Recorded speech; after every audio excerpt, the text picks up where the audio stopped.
Hello and welcome to episode 19 of the Dynamo Football Book Club Injury Time. My name's Alistair Bond and I'm joined by my co-host Johnny Coughlin.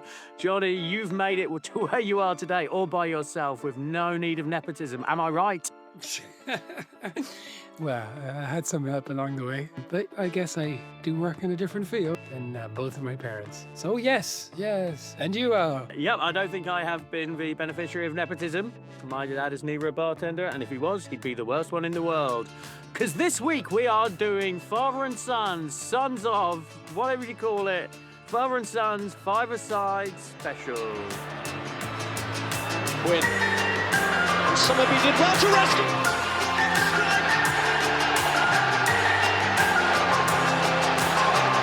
Somebody finally hit the jackpot for Sunderland.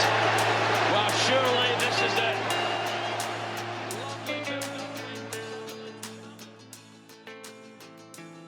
the Scott Gemill Nepo baby special. Yeah, okay. So when we came into this, Johnny, I was like, nepotism can't really occur in football, can it? Because it's a meritocracy. But it can, can't it? It can really. Because they get the best opportunity. Are you telling me, right, for example, Jordi Cruyff, an absolute streak of piss. I can't name really one good thing that he could do on a football pitch. But, like, you think he would have got all that training when he was a kid if his dad wasn't like Johan Cruyff? Like, I think you can get into academies and stuff. I'll come on to him in a sec. Like, Brooklyn Beckham was like attached to like all sorts of academies till he was like 16. He could just like Romeo was with Chelsea, wasn't he? The other son. Yes, well, exactly. I think he went to Brentford. You know, they're giving him every opportunity. Come on, you'll come good, Romeo. You'll come good. Yes. You can't imagine a situation where a 35-year-old Kai Rooney is there and it's like, "Oh, but you were quite good, Kai." It's like, yeah, I just never got spotted. Just didn't happen for me. It's just inconceivable. Yes, absolutely. There are advantages to being a footballer's son, but it's not, you don't have the same room to hide. And I'm going to give you an example because I have a good one for you. So, do you know the name of Denzel Washington's son? Oh, yeah, the tenant guy. I do. David Washington. John David. I don't know what he goes by, but yeah, okay. He is, as you said, he's in that Tenant, maybe the worst film I've ever seen. I honestly had no idea what was happening at the end. I watched that by myself in the cinema, so it's not like I had any excuse. I was concentrating, man. There's a battle scene at the end, and I don't know who was fighting whom. I really don't. I had no idea. Anyway, he's, I guess, famous for Black Klansmen and stuff like that. I would have to be paid $60 to watch Tenet. You would have to pay me $60 to sit down and watch it. Because it's about 3 hours and I'm worth at least $20 an hour. So, yeah, it's a $60 movie for me. Do you know what he did before he was an actor? He was the son of a famous actor, I imagine. What did he do? He was a college footballer of some repute, you know. He was a very good college player. But then he was undrafted in the NFL. And then he was signed by the St. Louis Rams after he was an undrafted free agent. And then they let him go and he was signed by their practice squad and then he went to play in Europe. Now, if you're anybody else from, you know, you're just knocking around a normal person, you would probably try and ride that NFL Europe thing for as long as you can. But not if you're the son of Denzel Washington. Then you just become a fucking actor. Like that is the easiest place to hide. And I think sport, while there are undoubtedly advantages, it's the hardest place to hide, right? No, absolutely true. I mean, that's what I wanted to get onto. You can get an opportunity easier, but of course, you can't ride to the top of the game on your dad's name. Unlike, say, "Hi, I'm Michael Douglas. I'm a fucking massive, huge movie star." All right, I suppose. Did I mention who my father was? Yeah, there you go. Yeah, that's absolutely right. You can't reach the very top, can you? Because it is ultimately a meritocracy. You can't, like, all of a sudden, in the 99 treble team, Darren Ferguson was conspicuous by his absence there, wasn't he? Like, I mean, you get a go, Darren. You get a little go. No, you're not cutting the mustard off you go. That's how it works, isn't it? So you get a chance, but ultimately skill will take you to the top.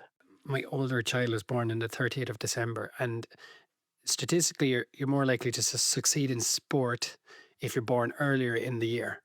Because when you're 4 and you're competing against someone born in January and you're born in December, it has a significant impact. And then you get in whatever teams, or let's say 7A or whatever, and then you get better coaching, better opportunities, all the rest of it. And I guess maybe being the son or daughter of a highly successful sports person will give you those kinds of advantages. You're just always going to get picked. You're never going to be overlooked. It's not going to. Michael Douglas would not get to play football just because his dad was Kirk. Or whatever the equivalent were like. Like you said, Jordi Cruyff there. Okay. Jordi still had to be good enough to play. He played in that Alaves final against Liverpool, the 5-4 one, right? He still had to be good enough to carry his weight in a game. But yeah, he wouldn't. Presumably, if it's quite possible if he wasn't Johan Cruyff's son, that he wouldn't have been a footballer at all. Yeah, I think that's true. You improve by playing with good players, right? They always say that any clown could have turned up to like the Barcelona team of 2012 and looked decent. I'd be willing to be subject to an experiment to put that theory to test. Okay, Al, I'm going to ask you this as this is a father-son draft. The idea here is that we're picking the sons of footballers, right? Not the Yes. fathers. And they're going to Exactly right. play against each other, and the AI is going to tell us who wins. Okay, in the world of football, Al, what celebration commonly done is most associated with fathers and sons? Well, it's the Rock the Baby, Bebeto. Is that what Okay, you it's- mean? The Beto, exactly. I was going to ask you the celebration, and I was going to ask you the most famous one. And of course, you've already answered both questions.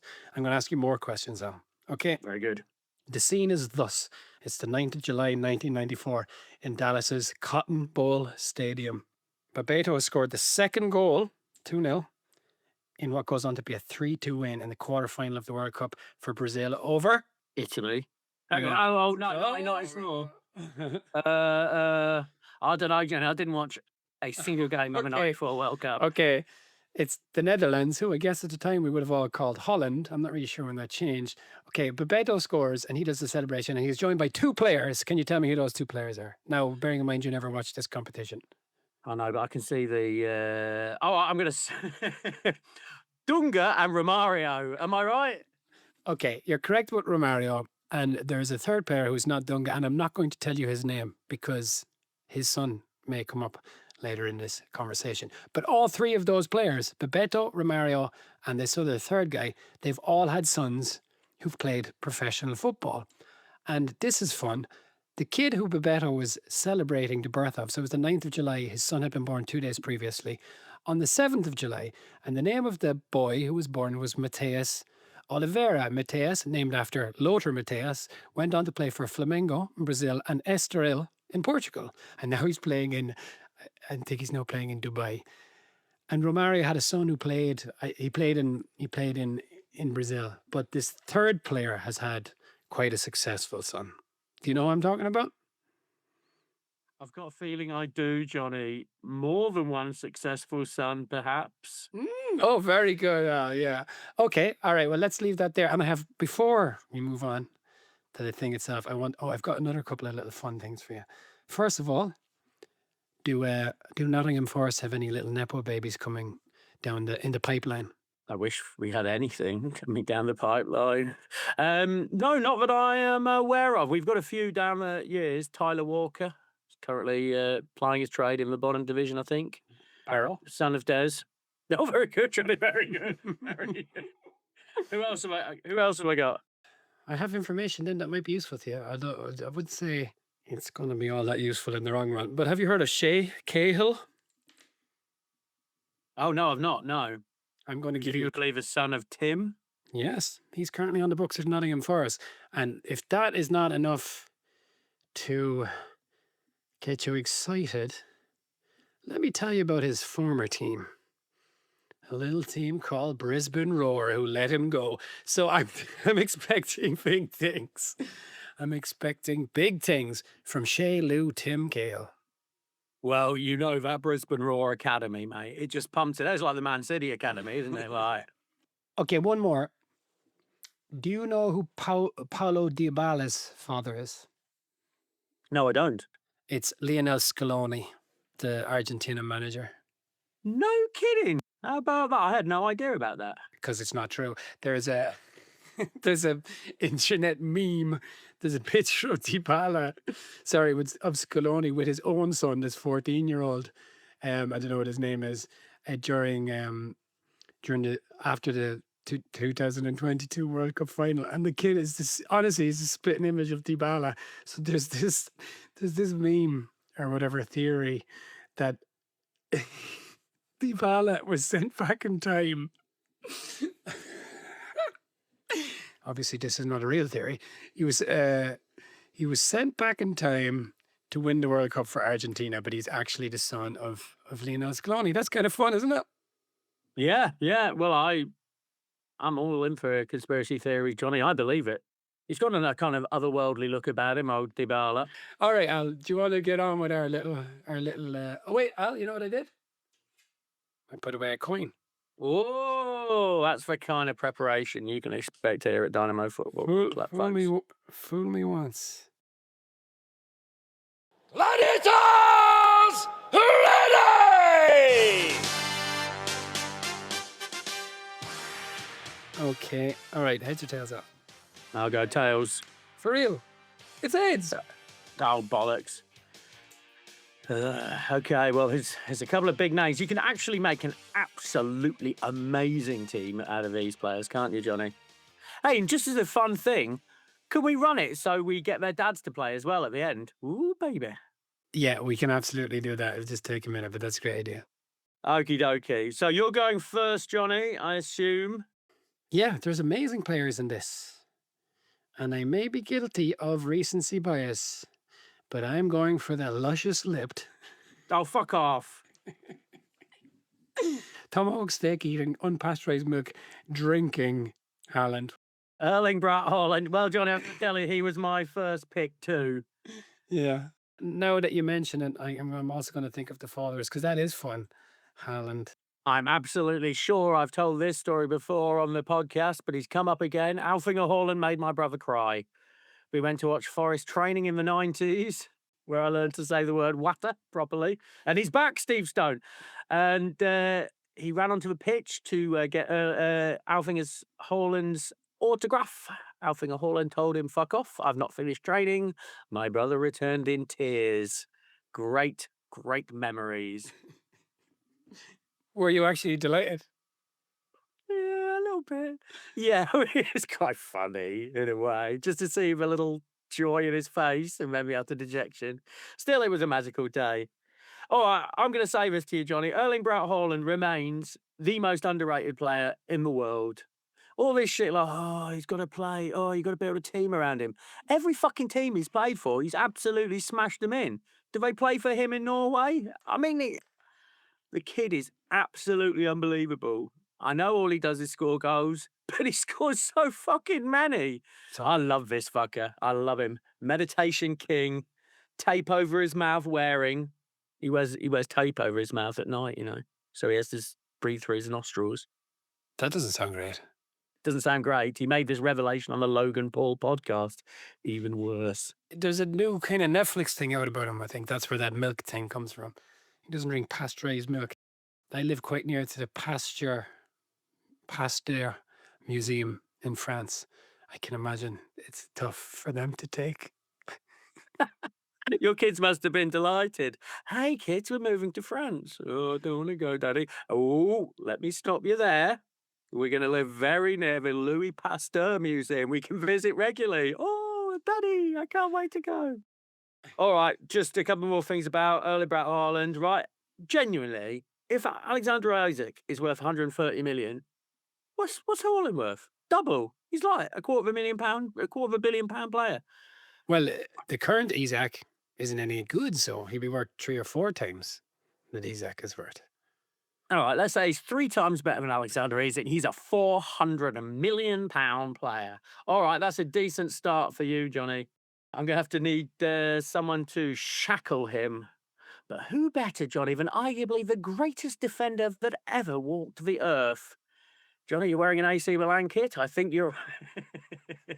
No, of course, I'm talking about Oh, yeah, I tried to come up with something amusing there, but I couldn't find a defender quick enough. All right, it's Paolo fucking Maldini. His dad was decent, and Paolo Maldini is the very pinnacle of all evolution, Johnny, isn't he? A beautiful man. Look at those blue eyes.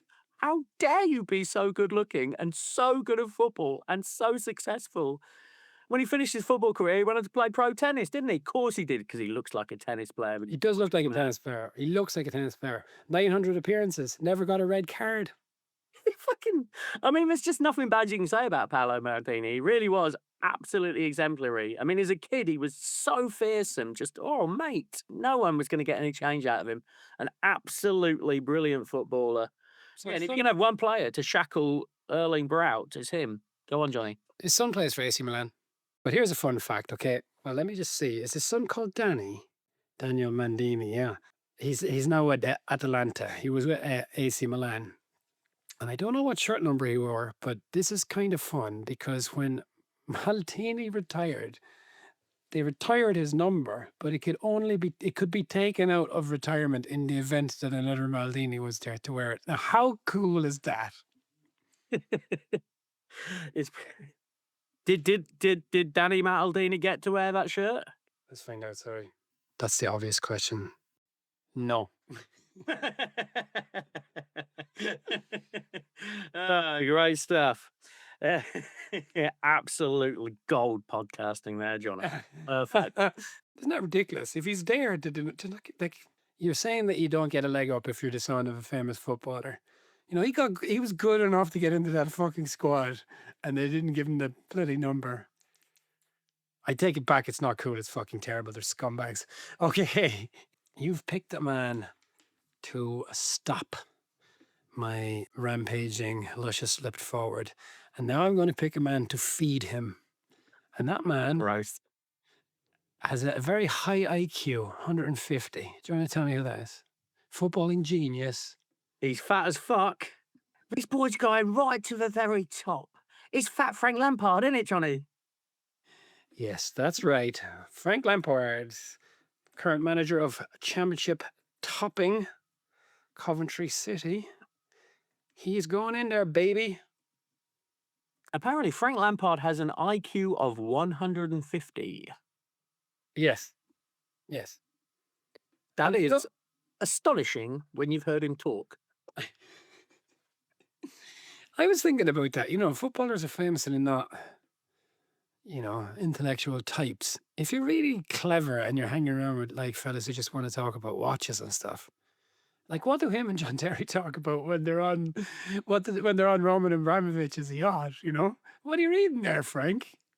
Oh, he's sitting up there and he's reading, I don't know, like the Lancet. Is that the name of the medical the medical journal? Sure, absolutely. That's what I was expecting you to say, the Lancet. Yeah, I'm sure that... What are you doing, Gaffer? I'm reading the Lancet. I mean, how can anyone related to fucking Harry Redknapp have an IQ of 150? It just doesn't make sense. Like, Frank Lampard Sr.'s wife must have been like Stephen Hawking. How on earth to raise the average up? Bloody hell. Frank Lampard's father was Frank Sr. And as you said, he was also the nephew of Harry Redknapp, the cousin of Jamie Redknapp. What's the connection between the Redknapp and Lampard? Oh, yeah, I don't actually know. Yeah, I always sort of assumed they were brothers, but we got different names, haven't they? I just sort of made that assumption. Okay, a few things about Fat Frank. Is it really used to bother him when people called him Fat Frank? But he had like 2% body fat or something, like 3%. Literally anything less would be dangerous. It's weird to get upset by that, isn't it? It's like if you like Brad Pitt was like, "Hey, ugly." It's like, "Oh, I'm not ugly." It's like you're obviously not ugly. We can all see that. You just got a chubby face, Frank. Don't worry about it. What's Harry Redknapp's wife's name, famously? Sandra. Sandra Lampard. All right. Well, there you go, folks. This is like a Who Do You Think You Are?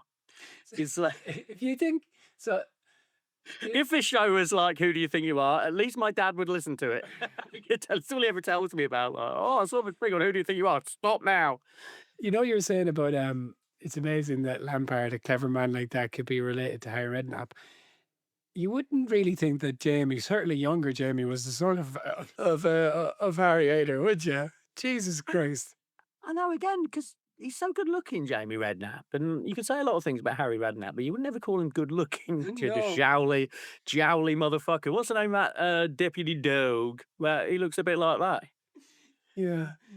Yeah. Just last thing I had to say, Deputy Dog. And Johnny, I've got one more question for you. You are the father to a masculine child, Johnny. Were you ever tempted to call your son John Jr.? No, like maybe it would be fine now because John is a name that's dying. There's no young Johns. But when I was a kid, there was like about 20 Johns in every class. John in Ireland when I was young was. As in, you'd literally walk down the street and someone would call John, and you turn around and they'd be talking like that has happened to me. So no, that wouldn't have occurred to me. No. It was the same with me, with Alistair, but I did grow up in a very middle-class environment. My next-door neighbour was generally called Alistair. Spelt with a D. Fuck off. Okay. I just got one more Fat Frank thing, like, Frank Lampard decided to retire when he was speaking to Luke Shaw, and Luke Shaw didn't know who Tony Adams was. That made him retire. That's I'm so old now. Come on, Luke Shaw. Tony Adams? Yeah, Luke Shaw. They must have nearly overlapped. Luke Shaw's been around for 1,000 years. Luke Shaw really does seem like he's 45, doesn't he? He really does have an old man attitude about him. All right, fine. So you've got Fat Frank Lampard and Alf Inger Haaland. All right, then. I don't have Alice Haaland, but go on anyway. No, you have his son. All right, well, I'm going to go for a lovely old heart pick here. Lovely. Maybe, no. Okay, Nigel Clough. You know who his dad was, Johnny? Do you know who his dad was? Brian. Yeah, famously enough. In the same way, Brian Robson was Bobby Robson's son. Yeah. Yeah, really, of the players out there, you're going for Nigel Clough. Okay, all right. He's Brian Clough said he was his best ever signing. Am I right in saying that? He was absolutely brilliant. He was brilliant, Johnny. Oh, Nigel Clough. He really was. He was one-paced, but absolutely fabulous. Had that little knack of seeing a pass. He scored like 20 goals a year, 3 years in a row. He played for England. Genuinely a good player. And here's someone whose dad, I don't think his dad went easier on him, Nigel, for being his son. There was like famously at the start of his career, he thought Nigel needed to toughen up, so he just played him at fullback. I'm really not suited for fullback, Dad. Play it, young man, and improve your game. Nigel Clough, talking of old men, like Luke Shaw, Nigel Clough was about 45 when he was 19. I think I mentioned it before. He once scored an overhead kick. I'm pretty sure it was against Luton, and I think it might have been on a plastic pitch, in fairness. But he scored the overhead kick and then just got up and just like wheezed away, holding his back like, oh, bastard. Oh, I got out of bed too fast. He just had an old man aspect to him. But a brilliant footballer, Johnny, and also my boy. There was one time when I was a little boy, and just through chance, I was on holiday with friends, and Forest were playing a friendly and against a little French team, and we got to go, and I got to meet all the players, and I was pushing Brian Clough out of the way to get towards Nigel because he was my favourite player. I don't think he should have gotten in your team, though. I am happy with my pick, and I'm sure AI will reflect that. All right then, okie dokie. So, Johnny, your third footballing son. Yeah, okay. I think I probably so I've no defenders. A defender is the weakest position in this particular in this field, I thought. Yeah, well, that's right. I was trying to come up with a defender very humorously, very quickly, and I couldn't find one. So, Well, yes.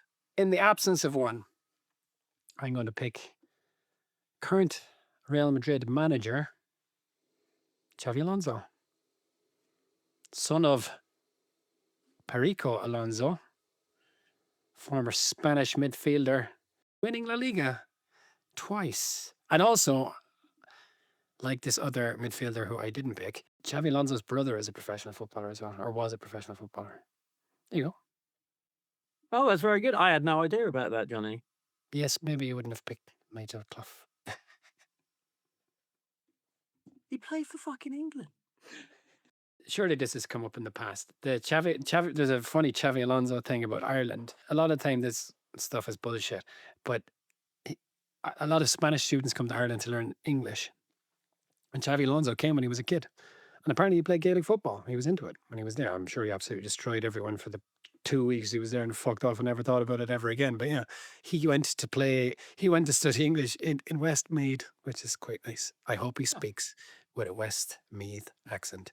He doesn't. I've heard him speak. But anyway, okay. All right. Imagine he had pursued that career playing that Irish sport you just said. How much do those lads make? Zero money. It's amateur. Yeah, well, you can't blame him. You can't blame him. He's probably made a few quid, hasn't he? Playing for Liverpool, Bayern Munich, and Real Madrid. Yeah, I went to see. Now the manager of Real Madrid, I'm sure he's not stuck for a few bob. I've been to the new camp one time, Johnny, and it was pre-Messi days. It was like 2005 with our mutual friend. And Barcelona were playing Real Sociedad, and I saw a young Xavi Alonso play, although I didn't realise it at the time. Now I boast about it. Oh, this might have to do this bigger. All right then. Okay, so for my next one, I don't know. Are there really good players left now? Yeah, loads of them. Okie dokie. Well, I don't think I'm going to be picking one of them. I'm going to be picking someone just to wind you up, Johnny. Okie dokie. I'm going to pick another striker. His dad is pretty much the architect of the modern game this season. I'm going to stop you there. You're picking Liam Delap. I am indeed, Johnny. I am indeed. Well done. Yeah, fucking long throws are all the thing now, aren't they? And his dad invented them, with apologies to Dave Challoner. Yeah, Liam Delap, actually fucking brilliant at football, and you must have thought would be a candidate for Ireland, Johnny, right? He was too good. It was like what you said last week when I was asking about, when players are coming through the ranks and you say you don't want them to be too good. The reason like Grealish and Rice were playing for Ireland is they developed a bit later or something, and they weren't getting into the English underage setups. But like, if Liam Delap's father had not been the architect of the modern game of football, and if he was like a plasterer from Galway, maybe he wouldn't have been playing for Man City at a young age. But he was, and also high IQ. Have you ever seen? He has that weird thing that some people have, where he can, if you say a number to him, he can cube it instantaneously. So if you say 87, he'll tell you what the cube of it. He will multiply that by itself another 2 times and tell you what the fucking answer is. There's a video of it. It's astonishing. Oh, I think I have. He does that thing with his fingers. I think I've seen that. Or maybe he doesn't do that. Maybe I'm thinking of another child genius. Yeah, well, let's say he did that. But like, I can't remember if it was he was giving the root or if he was multiplying them. At any rate, he's got some, like, that's not even. It's so quickly that he can't be doing the actual maths involved, or as you would say over there, math. But yeah, amazing. There's a video of it on the internet. It can be seen if you are so inclined to see Liam Delap's adding. But Rory Delap wasn't really from Ireland. He's from England. Oh, was he? Okay. Well, anyway, we've nicked that one, but let's not forget Erling Braut Haaland was born in Leeds, so we've had that one stolen from us. Yeah, fucking Norwegians always fucking doing us over. So Liam Delap. And that counterbalances your high IQ Frank Lampard. Excellent. Yeah. Lovely drafting, Alistair. Yeah, well done. If it comes to a quiz at the end. I'm going to pick this guy, even though it means that I'm not picking the Brazilian guy. I'm going to pick Leroy Sané. Sane, eh? Son of Senegalese international Suleiman Sané, but more interestingly, and this is why I want to pick him, son of Regina Weber, 1984 bronze Olympic medalist in rhythmic gymnastics. Now there is a boy with some pedigree. Yeah, that's it. A bronze medal, you say? Well, come on, gymnastics. Rhythmic gymnastics, you say? He was a gymnast himself. For me, like, the Olympics really just boils down to that. Like, it's like, who can jump the furthest? Who can run 100 meters the fastest? And who can rhythmically gymnast the best? Like, it's the purest form of sport. Lovely stuff. Well, in 1984, there were only 2 people better in the world at it than Regina Weber, mother of mother of Leroy Sané. Yeah, she wouldn't get anywhere in the modern rhythmic gymnastics game, though, Johnny. It's gone up a level. Leroy Sané, I thought was going to be the best player in the world. I thought he was just, oh, look, it's Thierry Henry, and he's precisely like Thierry Henry in every way. I don't know, like, what happened there. He did look like he was going to be amazing, and he was brilliant. But is he an asshole? He's in Turkey now, mate. I think he's at Galatasaray. Gone. So he's just a jerk. I think I've heard that, Johnny, but I don't know. But yeah, if anyone was to ask me why did Leroy Sané not fulfill his potential, it's because he's a bit of a stroppy twat, I think. Yeah, I think that was the noise, wasn't it? Yeah, ball hungry, greedy, like literally greedy, and not in a good way, like they say, just greedy in a bad, wasteful way. Yes. Okay, give me your fourth pick, Al. Well, I suppose you've left me open to him, and I might as well take him. The third baby rocking Brazilian was Majinho. Am I right, Johnny? Very good, Al. And I get 2 picks. Lovely stuff. My team's going to have 6 players because I get both World Cup winning Rafinha. Did he win the World Cup, or at least Champions League winning Rafinha and Thiago Alcantara? And I can hear your daughter is on board with that pick. Well, it's fitting that the children should be in the background for this father-son/daughter episode. Exactly. Okay, so you're going for Thiago. There was noise under Moyes that United were going to get him early enough, but it didn't happen. You know, He was a Johnny, I'm not going for Thiago. I'm going for Rafinha. He's a defender, right? A lovely balanced side. Yeah, that might be it. Does he go? Yeah. Does he go? Is it just Rafinha? Does he go under Alcantara? No, it's just Rafinha, which is why no one ever knew that they were brothers. Yeah. I say nobody. Nobody knew. Nobody knew. Didn't know. Not even Majinha. Okay, Al, as far as I could see, there's only 2 goalkeepers in the world that fall into this category. And as I go first, I'm going to pick the most famous one, also qualified to play for England, I guess, because he would have been born and raised in England, is son of Peter, Kasper Schmeichel, whose hands are apparently the same size as Peter's, which I don't know why anyone bothered to put that information anywhere. But there you go, they have the same glove size. Kasper Schmeichel, the only father and son to win the Premier League. Oh, that would make sense. Yes. He's a good keeper. What can you say? I think he's overcooked now, from what I understand from Celtic message boards. Time for him to hang up those fucking massive gloves. But you can't argue with his career, can you? You can't argue. Remember those little pictures of him kicking a ball around at Old Trafford? Man, that makes me feel old, because I was pretty much a grown man by the time he was doing that. There would have been a video back in the day called Captain's Log. And it was a kind of behind the scenes thing that Steve Bruce did playing for the United squad in 93. I think it was the first time to win the league. And there are 2 kids bopping around in the background, and they are Kasper Schmeichel and Alex Bruce. It's kind of fun. Yes, it is fun, isn't it? It really is cool. I love stuff like that. Okay, Al, give me your goalkeeper.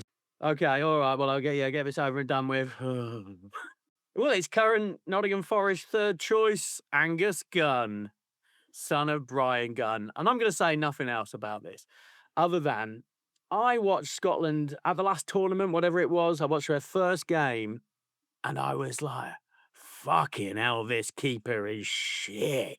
Wow, how bad is this keeper? I can't believe he's playing for an international team, even the size of Scotland. Oh, he's so bad. And yep, 2 years later, signed for Nottingham Forest. Oh, he's so awful. He's terrible, terrible, terrible keeper. Nowhere near as good as Kasper Schmeichel. Oh, this is another draft I've lost, isn't it? And you missed Ian Walker. I thought about Ian Walker, but he's come up recently. I didn't want him. Okay, do you want to give us some honourable mentions there? Why? Oh, by the way, Al, I've got a question for you before that. In the previous Manchester United draft, 2 players, and one of them never played for Manchester United, 2 players were mentioned in that episode who would have qualified for this conversation and for this draft. Do you know who they are? Darren Ferguson. Oh, what current players? Well, they could have been in the draft. Sorry. One of them was Brennan Johnson. So forget about him. You mentioned him. His father actually was in the youth team with Scholes and all those guys. But one other player could have qualified for your draft team of United rejects, and you didn't pick him, even though you love him. Even though I love him. Ooh, ooh. I don't know, Johnny. Put me on the spot. Put me out of my misery. It is Anthony Ilanga, whose father, Joseph, played for Cameroon 17 times. Oh, no kidding. There you go. And Ilanga, his mum was definitely a gymnast as well. I know that for a fact. Like, so no, genuine. I think she was. Oh, really? You're not making that up? No, I don't think so. I mean, what's that is a heady combination. Like athlete mother, footballer dad. That is a breeding ground. I mean, obviously a breeding ground for top quality young footballers. Yes. Okay, Al, why don't you give us some of the honourable mentions there, and I'll fire this up on the old AI machine. Okay, well, I've got a whole little bit here. And when we talk about football nepotism and how, basically you can't reach the top. But what about nepotism outside of football? And we're talking about maybe the biggest Nepo baby in the world, Brooklyn Beckham. Okay. I mean, this kid is so absurd. I looked him up. He's 25 years old on Google. I Googled him and he says, former photographer. Former photographer is 25. He's already given that up, man. He's reached the top of the game there. So old Brooklyn Beckham. Brooklyn Peltz Beckham. He took his wife's name as well and was very proud of himself for doing so. He thinks he invented the double-barreled name. He's like, oh, I'm trying something new here. It's like, no, everyone's got a double-barreled name. Have you seen football squads? Brooklyn Beckham enrolled in one of the most prestigious arts universities in America. He didn't complete his first semester. He dropped out, but he still managed to release a book on photography, which is widely memed and widely mocked. He also got to do a photo shoot for Burberry, which professional photographer Chris Floyd called a devaluation of photography, which is probably right. And also Burberry, they're trying to move away from being chavs. They get fucking Brooklyn Beckham to be photographer. Oh, what did chavs hate? Brooklyn Beckham. I imagine chavs absolutely love Brooklyn Beckham. Oh, another thing, his godparents are Elton John and Liz Hurley. Of course they are. But he's already conquered photography, so now Brooklyn's going to be a professional chef. That's his next thing. It's just all the fucking bullshit things like, what can you sort of pretend to do? Yeah, I'm a chef now. And he actually released instant meal kits in the UK. You could buy a Brooklyn Beckham instant meal kit. God forgive you if you did. He also did a Cooking with Brooklyn YouTube short series. This was disbanded after it was revealed. To make Cooking with Brooklyn YouTube shorts took 62 professionals and $100,000 an episode. You financed that by yourself, didn't you, Brooklyn? And more than that, now he's fucking disowned David. Who the fuck do you think you are, you little twerp? He's unbelievable. He's slagging off David, slagging off Posh. This kid. Wait, he's disowned David. Yeah, they don't talk anymore. Like David's recent wedding anniversary, absent. No. I mean, talk about biting the hand that feeds you, eh? Well, Peltz. Peltz is richer than Beckham. His wife's father is a billionaire, like a tech guy or something. Oh, and a bad guy as well. Oh, really? And one of the bad guys. Yeah, Oh, face really? show. But I mean, Brooklyn is such a tragic comic character.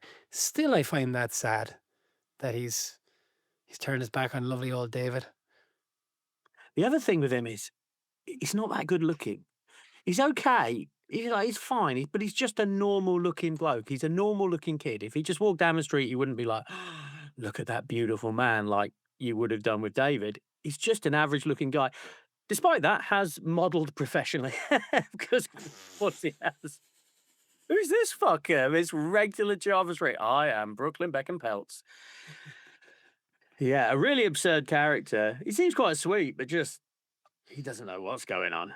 Okay, some other honourable mentions. Giovanna Reina, always in trouble. It seems like a bit of an asshole. Andre Ayew, and what's the name of the other Ayew? Their father was Jordan.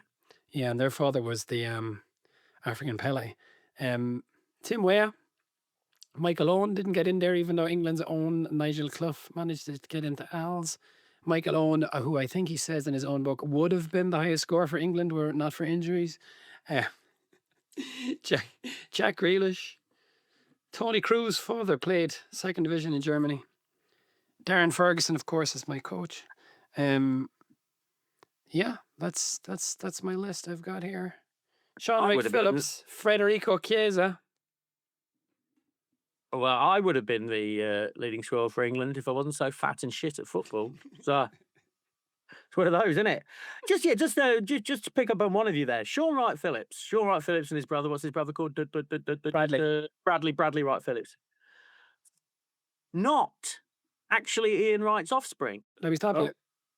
Sean Wright Phillips is adopted, and Bradley Wright Phillips is his biological son. Oh, okay. Well, all right. Well, lovely research done there. Researching this, by the way, was absolutely cursed. A number of times I got took to the Talk Sports website.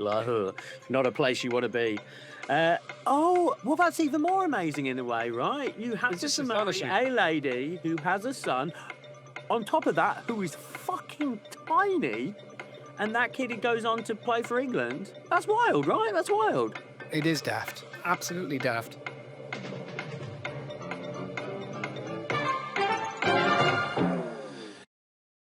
All right, I don't know the outcome for once, so tell me. I'm so excited. I'm nervous. Okay, so here we go. So, beep, beep, beep. There's an early goal after only 6 minutes, and it's fucking fat Frank Lampard. Team John won. After 9 minutes, AI is putting in some humour here. Nigel Clough reminds everyone he was raised on Brian's one-liners and left-foot curlers. Cuts inside Ben's one.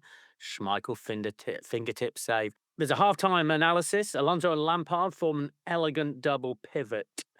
Rafinha's flair is gorgeous, but occasionally drifts, and Liam Delap's throw-ins goes halfway across the hall, but sadly throw-ins aren't a weapon here. AI. Going into the second half. Goal. Erling Haaland bulldozes through. Alonso floats a diagonal. Sane dites behind. A 1-2, and Haaland hammers it home 2-0. Response! Rafinha and Clough combine slickly. A little give and go, and Nigel Clough slots one beneath Schmeichel's arm. 2-1. Going into the 50th minute. Goal. Leroy Sane glides in. 3-1. But late drama. Who we go to? A rare Maldini goal, greeted by applause from everybody due to the beauty of 3-2, but final minute. Haaland collects and dribbles straight into the empty net. Okie dokie, final score. Team John 4, Team Al 2. Oh, gosh, it's just... Okay, here we go. Would you like to know who would win in a game between Peter Schmeichel, Perico Alonso, Frank Lampard Sr., Leroy Sane Sr., who is Solomon Sane, and Alf Ingo Haaland versus Brian Gunn, Mazinho, Cesar Maldini, Brian Clough, and Roy Delap? Actually, maybe I do think I want to know who wins this. Who does, Johnny? Okay, goal, Frank Lampard Sr. Yes. No, I mean, it's confusing. But Mazinho levels the sides. 1-all. Okay, chaos reigns, Al. Schmeichel roars at his defenders in 5 languages. Yeah, AI should stop training before me. Suleiman Sane channels his old Bundesliga pace, flies down the left, squares Frank Lampard Sr., and it's 2-1 to Team John. But Brian Clough responds instantly, picks up the ball, drives a knuckle shot through Schmeichel's gloves. It's 2-all. Rory the left long throw in, deflects the Mazinho, volley, crossbar, and out. Pure chaos. Perico Alonso lofts one. Haaland Senior collides with Gunn. Ball triggers over the line. Fire check none. John's team wins. Father and son, a double for me today. Oh my God. Can't Thank you believe very it. much. To be fair, I had on my team a multiple Premier League winner, multiple La Liga winner, and you had Brian Gunn and Roy Delap. So there you go. All right. Never convinced. What does that take it to? Oh, absolutely been. Oh, it's sad. Yeah, you rallied there for a while, Alba. Just can't catch a break with this. All right, well, let's move away from that. Let's never speak of it again. Very good. Next week, speaking of unspeakable things, we're doing Dennis Wise's book. Oh, Dennis Wise. Just a bit of a spoiler on that one, Al. I don't think we've ever done this before. He gets in a lot of trouble, Dennis Wise, isn't it? Trouble? Dennis Wise? That doesn't sound right, Johnny. Okay, Al, great. Thanks a million. And thank you for listening, folks. 5 stars on wherever you get your podcast from would be gratefully appreciated. If you would write a review, oh man, we'd be so grateful. But then so would every podcaster in the world. Go on, do it. Do it for us. Okay, thanks very much, Johnny, and we'll see you all next week. Thank you very much, Al. All the best. The flag didn't go up, but it looked as though they were an offside. Everybody stopped, and this is Bebeto. And that's the second goal. The Dutch can't believe it. Everyone stopped on the field for a moment. It's Samba time at the Cotton Bowl.